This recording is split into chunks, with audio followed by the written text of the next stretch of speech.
তুমি করবে না, তুমি পাবে না। করে পাওয়ার নাম কৃপা। আজকে যে আপনারা এই হরিবাসরে এসেছেন, কি ভাবেন আপনাদের কিছু হয়নি? আপনাদের কিছু হোক না হোক, আপনাদের যোগমায়ার কৃপাটা হয়েছে। যতদিন যোগমায়ার কৃপা না হয়, ততদিন হরিবাসরে এসে বসা যায় না। যোগমায়ার কৃপা হলে মোহমায়া দূরে যায়। ওই যোগমায়াকে আশ্রয় করে জীব হরিবাসরে উপনীত হয়। আর এই হরিনামের প্রেম যদি হৃদয়ে ধারণ করতে পারে, ওই ভক্তি জেগে গেলে গোবিন্দ চরণে অর্পণ করলে তাই এই প্রভুর চরণ প্রান্তে পৌঁছাতে না। এই যে মায়েরা, তাই আজকে নিজের রূপের মধ্য দিয়ে স্বরূপটাকে দেখাচ্ছেন। ওই দামিনী হেরে গেল, এই জন এবার আর একজন এলো। ওমায়ের এবার কে এলো গো?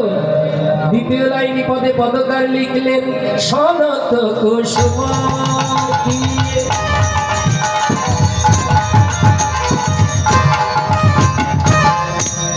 তাহে কোন তাহে কোন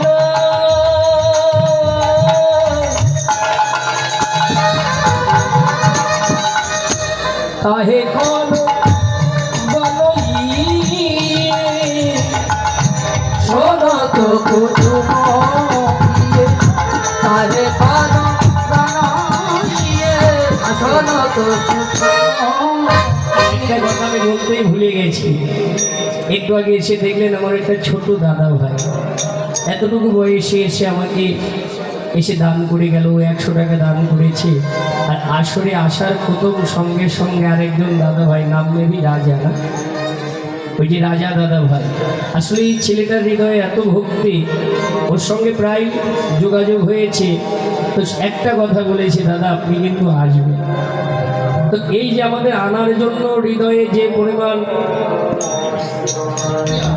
স্প্রিয়া ছিল, তার হৃদয়ে যে পরিমাণ আকুতি ছিল,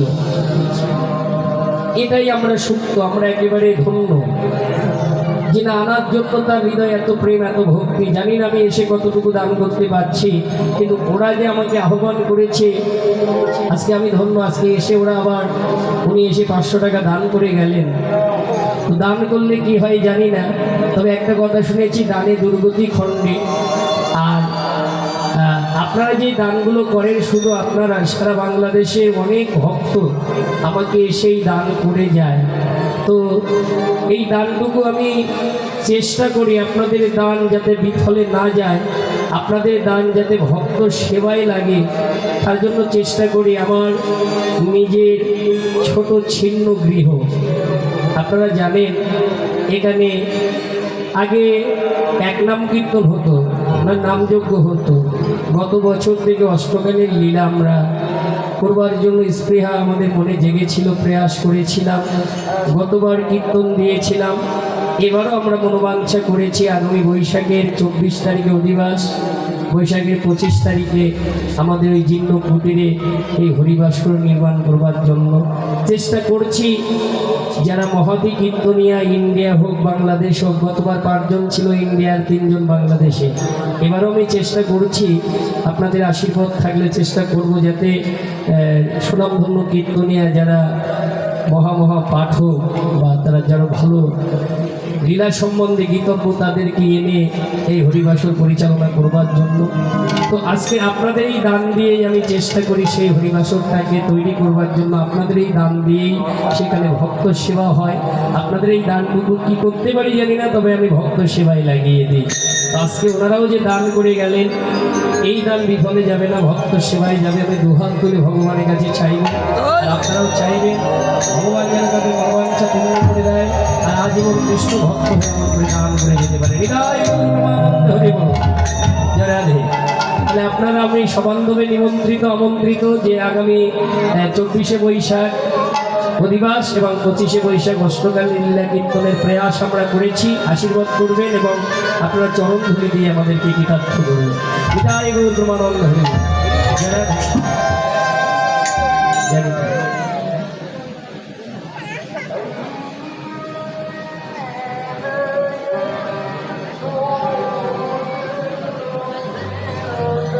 আসলে এটা আসলে কি বলবো, এদের কথা আমি বারবার বলছি, আবার আমার দাদু এসে বলে গেলেন যে এখানে যে কীর্তনের আয়োজন করেছে, ওদের যে এই স্প্রেয়া জাগিয়েছে। ভগবানের কথা একটা কথা বলেছি যে ভগবানের নামে যারা এগিয়ে যায়, ভগবান কোনো কাজে অসম্পূর্ণ রাখেন না।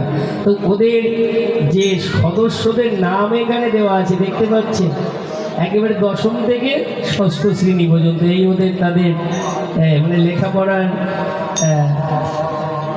মানে যে উচ্চতম স্থান, তাহলে তাদের বয়স কতটুকু। হ্যাঁ, তাহলে এই যে নিবেদন, ওখানে যে বাসায় আমি দুপুরে সেবা পেলাম, ছোট ছোট দুইটা বোন আছে, ওদের কাছে শুনলাম যে 4টে দিন নাকি তারা বাসায় বসতে পারেনি। এই যে মানুষের দুয়ারে দুয়ারে ভিক্ষা করে আজকে আজকে হরিবাসনের আয়োজন করেছে। এখানে যারা আমরা কর্মের সঙ্গে সম্প্রীতি আছি, আমরা যারা ইনকাম করতে পারি, তারা ওদের সঙ্গে কেউ সম্প্রীতি নয়। এখানে তারা স্কুল, তারপরে স্কুলে কলেজের তো কাউকে দেখছি না, পড়াশুনো করে। আর কিছু কিছু দাদাভাই আছে যারা একটু ব্যবসা বাণিজ্য করে কিংবা ঠিক জানা নাই, তো তারা থেকে এটা করেছে। আজকে এদের দেখে আমাদের একটা শিক্ষা নেওয়া উচিত যে না, আমরা যদি ভগবানের নামে এগিয়ে যাই কোনো কাজই বাধা হয় না। আজকে এত সুন্দরভাবে এত ভক্ত এই অনুষ্ঠানে মানে উপস্থিত হয়েছেন।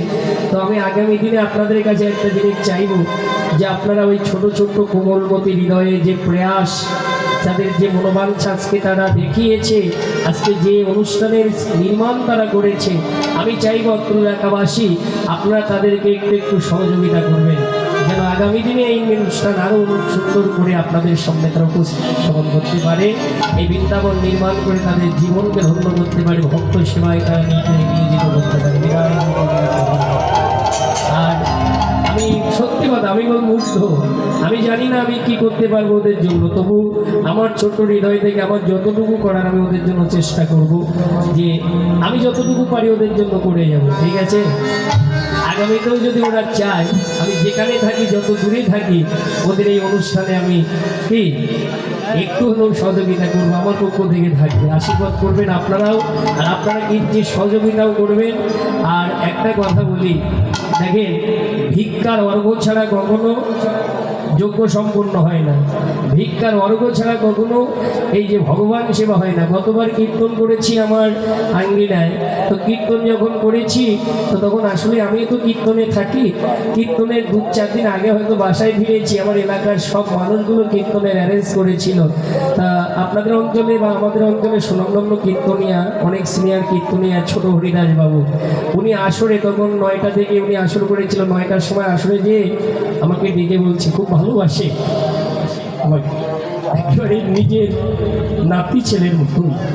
তো ডেকে বলছে যে অনেক সাজানো বাসরে গেছিস, আমাকে ডেকে বললো তুই অনেক সাজানো বাসর, যেখানে হরিবাসর সাজায় সেখানে গেছিস, আজকে তোর বাসায় হরিনামের আয়োজন হয়েছে, এত ভক্ত হয়েছে। আচ্ছা, এই হরিনামের আয়োজন করতে গিয়ে তুই কি কোনো ভিক্ষায় গেছিস? আমি বললাম, দাদু আমি তো সময় পাইনি, আসলে ইচ্ছা থাকলেও কীর্তনে ছিলাম, বাড়ি এসে আর সময় পাইনি, তাই জন্য আমার যাওয়া হয়নি।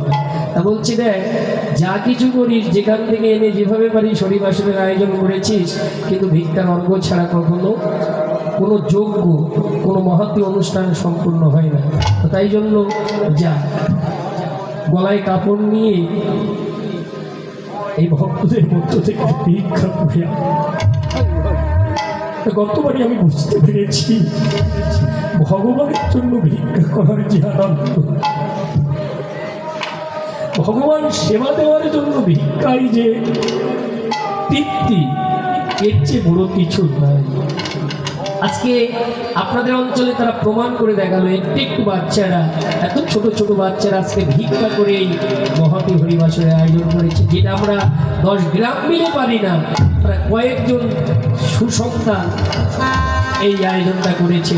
একটা কথা শাস্ত্রে বলে গেছে, যদি কোনো বংশে একটা কৃষ্ণ ভক্ত সন্তান জন্মগ্রহণ করে, তার 14 ফুট যদি নরকগামী থাকে, তারাই পারে তাদেরকে গোবিন্দ চরণে নিয়ে যেতে।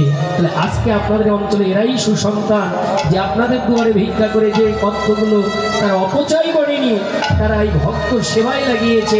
আজকে গোবিন্দ নাম প্রচার করবার জন্য তারা এই দেহকে, জীবনকে নিয়োজিত করেছে। আমি এই ছোট